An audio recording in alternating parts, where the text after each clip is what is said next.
Assalamualaikum warahmatullahi wabarakatuh. Jumpa lagi dengan saya di sini Yoga di channel The Line. Sorry ass DJ.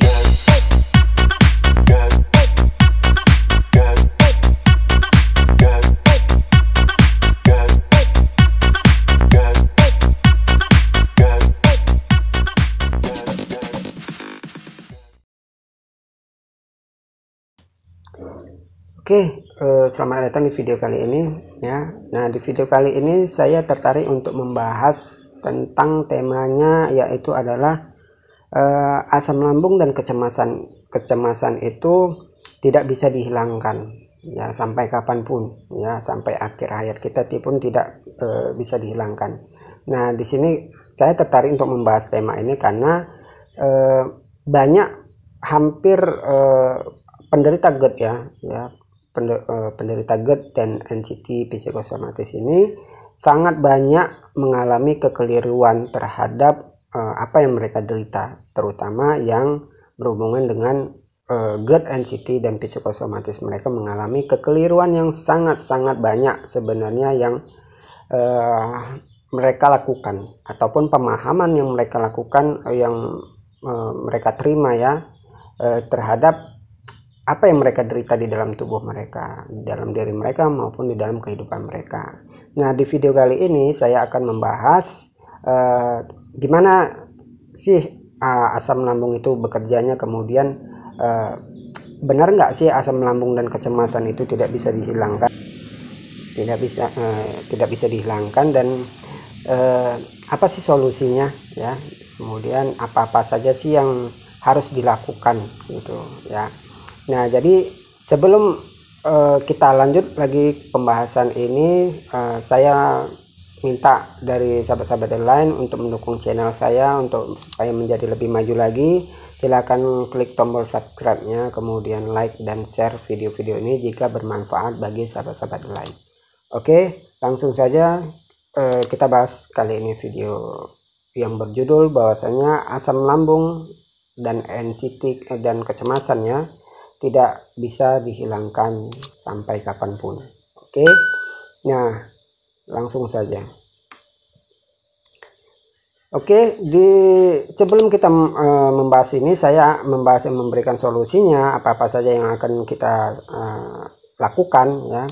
Saya akan memberikan penjelasan terlebih dahulu ya, definisinya kenapa sih asam lambung dan kecemasan itu tidak bisa dihilangkan di dalam hidup kita maupun di dalam diri kita sendiri. Nah, jadi segini, hampir 95% populasi penderita GERD, NCT dan psikosomatis ini sangat banyak mengalami kekeliruan ya. Kekeliruan terhadap pemahaman bahwasanya tentang GERD ya, asam lambung dan kecemasan tersebut. Ya, nah di sini saya memiliki banyak ya kasus yang terjadi pada penderita GERD, NCT dan psikosomatis ini. Kebanyakan semua para penderita ini terlalu sangat fokus dan terlalu sangat mencari tahu ya terhadap bagaimana sih cara menghilangkan asam lambung dan menghilangkan kecemasan itu tersebut. Nah, di sini permasalahannya bahwasanya pemahaman yang keliru ini yang menyebabkan bahwa seseorang tersebut akan sangat terasa sangat sulit untuk bisa lepas ataupun bisa sehat dari penyakit asam lambung dan kecemasan tersebut. Nah, untuk lepas dari tekanan itu.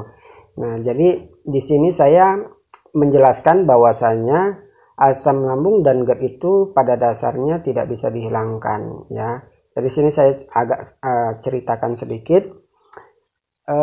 Sang pencipta ya, kita dari berasal dari awalnya dari janin ya, kemudian kita dilahirkan, kemudian kita beranjak remaja, dewasa. Itu pertumbuhan dalam tubuh kita. Tuhan itu sudah menciptakan kita itu, di dalam diri kita adalah menciptakan asam lambung. Kemudian Tuhan itu menciptakan kecemasan di dalam diri kita. Nah, itu. Jadi dari kita lahir kita sudah memiliki itu jadi ya.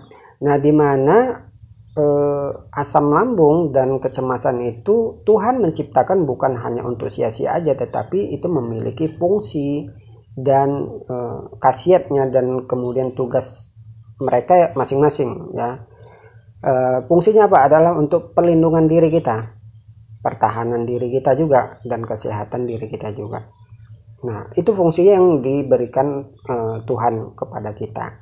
Nah, jadi kekeliruan yang terjadi kebanyakan ya dari penderita GERD ini fokusnya terlalu fokus untuk menghilangkan bagaimana caranya menghilangkan asam lambung, gimana cara menghilangkan kecemasan tersebut. Nah, itu yang menjadi kekeliruan yang sangat fatal saya rasa, karena itu akan ya nggak akan mungkin terjadi begitu loh ya. Jadi saya jelaskan gini, fungsi dari asam lambung tersebut, asam lambung kita itu adalah fungsinya adalah keamanan bagi pencernaan kita. Itu ibaratnya seperti security ya, security kepada untuk lambung kita sendiri, pencernaan kita sendiri, di mana fungsinya dari tugasnya dari asam lambung ini adalah dia adalah melerai makanan yang kita makan dari makanan yang keras menjadi lembut ya, menjadi lembek. Kemudian memfilter atau membunuh segala virus-virus, bakteri, kuman yang terdapat di dalam makanan maupun minuman ataupun apapun yang kita konsumsi ya. Itu fungsinya dan tugas dari asam lambung tersebut. Nah, jadi apa yang terjadi jika kita menghilangkan asam lambung tersebut di dalam lambung kita? Maka kita akan terjadi ya, pasti kita sudah paham, kita pasti akan mengalami keracunan, kita akan mengalami permasalahan pencernaan, kemudian mengalami penyakit pencernaan yang lainnya ya, yang kemudian daya penyerapan, daya serap nutrisi, protein dan vitamin di dalam tubuh kita tidak bisa menyerap itu gitu, karena pelaraian di dalam lambung pencernaan kita tidak optimal karena selalu dinetralkan dan dihilangkan. Ya, para penderita asam lambung ini terlalu fokus dia dengan cara menghilangkan asam lambungnya dengan cara menetralkan dengan obat-obatan lambung.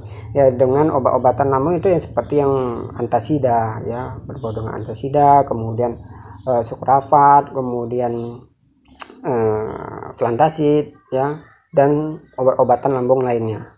Nah, di mana obat-obatan tersebut itu fungsinya bukan untuk menghilangkan asam lambung itu, tetapi dia lebih menetralkan asam lambung kita, ya kan? Jadi gimana menghilangkan kecemasan. Nah, di kecemasan ini kita sama seperti yang di asam lambung tadi. Dari awal kita sudah memiliki dari sang pencipta adalah memiliki kecemasan. Fungsinya apa? Sama seperti security ya, keamanan, perlindungan dalam tubuh kita, alarm bahwasanya itu berbahaya bagi diri kita dan akan mencelakai diri kita. Nah, fungsinya kecemasan itu, dan kita bisa membedakan mana yang berbahaya dan mana yang tidak berbahaya. Itu fungsinya kecemasan ya. Jadi apa jadinya jika kalau misalnya kita tidak menghilangkan kecemasan ataupun kita tidak memiliki kecemasan di dalam diri kita sendiri? Maka kita akan menjadi umur kita nggak bakalan panjang. Kenapa saya bilang nggak ukuran panjang? Karena kita nggak ada takutnya. Kita nggak ada takutnya, kita nggak memiliki rasa kecemasan apapun sedikit pun gitu, dan kita akan menjadi manusia yang paling sombong dan paling angkuh ya, dan memiliki ya sama Tuhan ini pun nggak bakalan takut gitu, nggak akan ada cemasnya sedikit pun ya. Jadi kalau misalnya tidak di dalam diri kita saja nggak ada alarm pemberitahuan bahwasanya ya, itu akan membahayakan diri kita, maka kalau kita nggak ada memiliki kecemasan, kita ambil pisau, kita cucuk aja ke badan kita atau kita goreskan ke tangan kita gitu, karena kita nggak ada memiliki rasa cemas ya, rasa takut di dalam diri kita. Kemudian kita akan terjun ke jurang karena kita merasa ya nggak ada takutnya gitu, kita nggak bisa membedakan mana yang membahayakan kita dan tidak ya. Jadi itulah antara fungsi dari kecemasan diri kita dan apa jadinya kalau kita hidup tanpa ada kecemasan. Maka kita tidak akan berumur panjang, kita tidak bisa membedakan mana yang membahayakan kita dan tidak. Nah, itulah yang kenapa saya beri judul bahwasanya asam lambung dan kecemasan itu tidak bisa dihilangkan sampai kapanpun, hingga kita sampai akhir hayat kita nggak akan bisa dihilangkan, karena itu sudah seperti menjadi salah satu organ tubuh di dalam organ tubuh kita gitu ya. Sebagai kalau misalnya asam lambung itu sebagian dari organ tubuh kita, kemudian kecemasan itu sebagian dari perasa kita ya, ibaratnya seperti jiwa kita, itu perasa kita. Nah itu yang harus kita pahami sebenarnya, kekeliruan untuk para penderita GERD NCT psikosomatis ini harus memahami itu. Jadi jangan terlalu fokus terhadap obat-obatan, kemudian bagaimana sih cara menghilangkan asam lambung dan NCT dan kecemasan itu ya, itu nggak akan pernah bisa hilang walaupun minum obat apapun itu, walaupun kita konsumsi obat mahal, obat murah, obat manjur, obat khasiatnya bagus gitu, sebanyak apapun obatnya itu nggak akan berkhasiat, karena kita sadari bahwasanya asam lambung itu bukan untuk dihilangkan, tetapi bagaimana caranya supaya untuk kita mengendalikan, mengontrol agar tidak asam lambung itu tidak berlebihan. Begitu juga dengan kecemasan. Bagaimana caranya supaya cemas kita itu tidak berlebihan ya, tidak berlebihan gitu, sehingga kita lost control, lepas kendali untuk mengendalikannya. Nah, yang jadi permasalahan itu adalah pada saat kita mengalami kecemasan yang berlebihan, maka itu akan mempengaruhi sistem pencernaan kita, lambung atau splitter kita, pompa asam lambung kita. Jadi semakin kita stres, semakin kita cemas, semakin kita panik, maka asam lambung itu terus memproduksi asam lambung yang berlebih. Dia memompa terus, menyemprot asam lambung terus. Jadi produksi asam lambung berlebih. Nah, itu sistem itu yang harus kita kendalikan sebenarnya. Nah, jadi kita harus cari tahu dulu apa-apa aja sih yang bisa menyebabkan asam lambung kita berlebih. Yang pertama itu adalah dari pola makan kita yang buruk ya. Pola makan kita ya ibaratnya sudah saya jelaskan di video-video saya sebelumnya, yaitu pola makan kita yang buruk, kemudian dari jadwal makannya, menu makanannya ya, kemudian tata cara kita makan gitu, itu yang buruk gitu.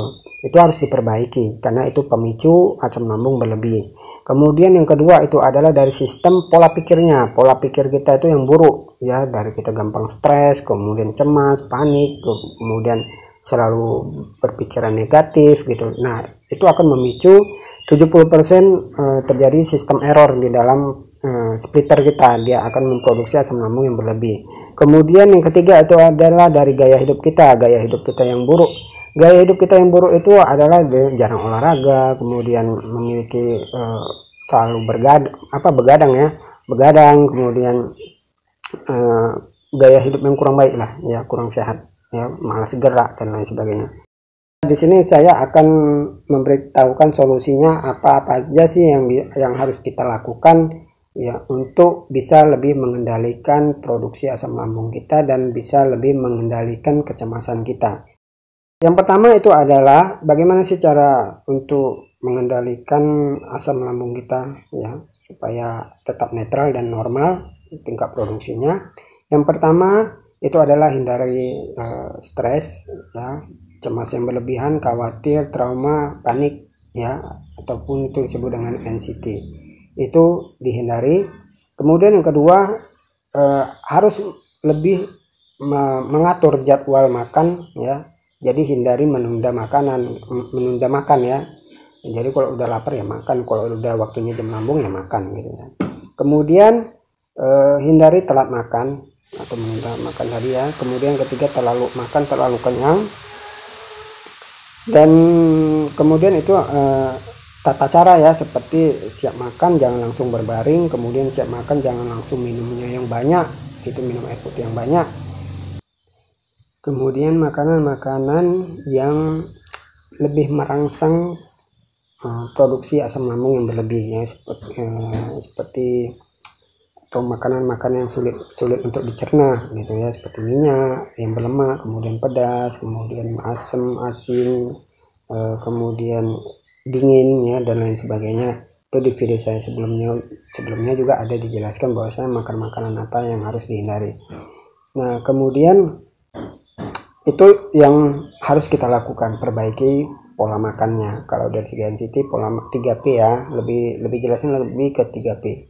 Nah, kemudian apa saja sih yang bisa kita lakukan untuk bisa lagi mengendalikan atau mengontrol kecemasan kita, dengan cara apa ya, yaitu yang pertama adalah olahraga ya, yang kedua itu adalah konsumsi suplemen jika dibutuhkan ya, suplemen ataupun vitamin yang kita butuhkan seperti vitamin B kompleks, B12, vitamin C, dan vitamin D ya, pokoknya suplemen makanan yang bisa membantu proses otak ya lebih bekerja dengan baik.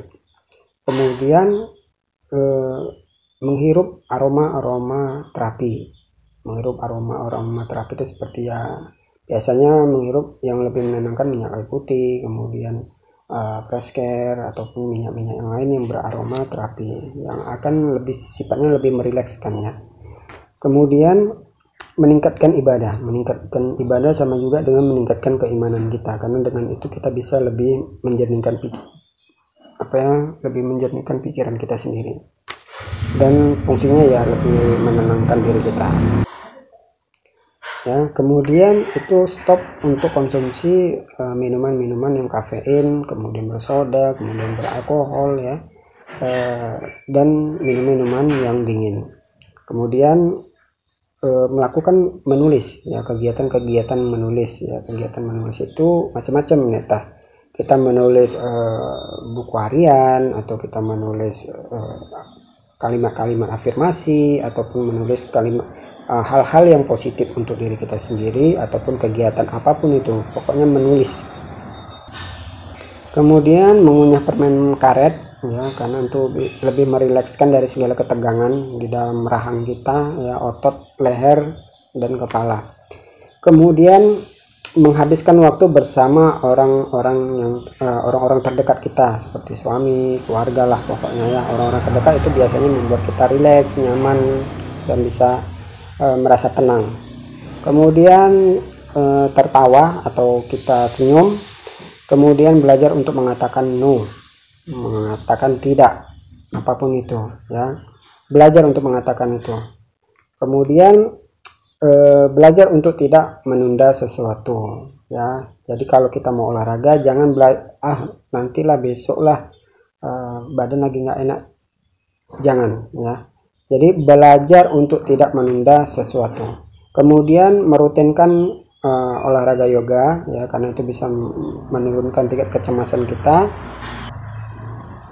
Kemudian melakukan mindfulness itu seperti kita melakukan relaksasi, kemudian meditasi. Jadi lebih melatih kesadaran kita ya, melatih fokus kita, melatih kesadaran kita. Kemudian mendengarkan musik ya, bebas mau musik yang penting kita sukain, tapi ya kalau bisa dihindarkan musik-musik yang mengandung galau ya. Lebih baik mendengarkan musik-musik seperti murotal, kemudian instrumen-instrumen relaksasi yang menenangkan gitu, suara alam dan lain sebagainya. Kemudian mengatur napas dalam. Nah, mengatur napas dalam ini fungsinya untuk yang meredakan stres kita, ataupun lebih bisa mengendalikan kecemasan kita atau kepanikan kita dengan melakukan pernapasan dalam. Dengan pernapasan dalam itu dengan cara ya kita menarik napas dari hidung dalam-dalam, keluar dari mulut ya, itu caranya.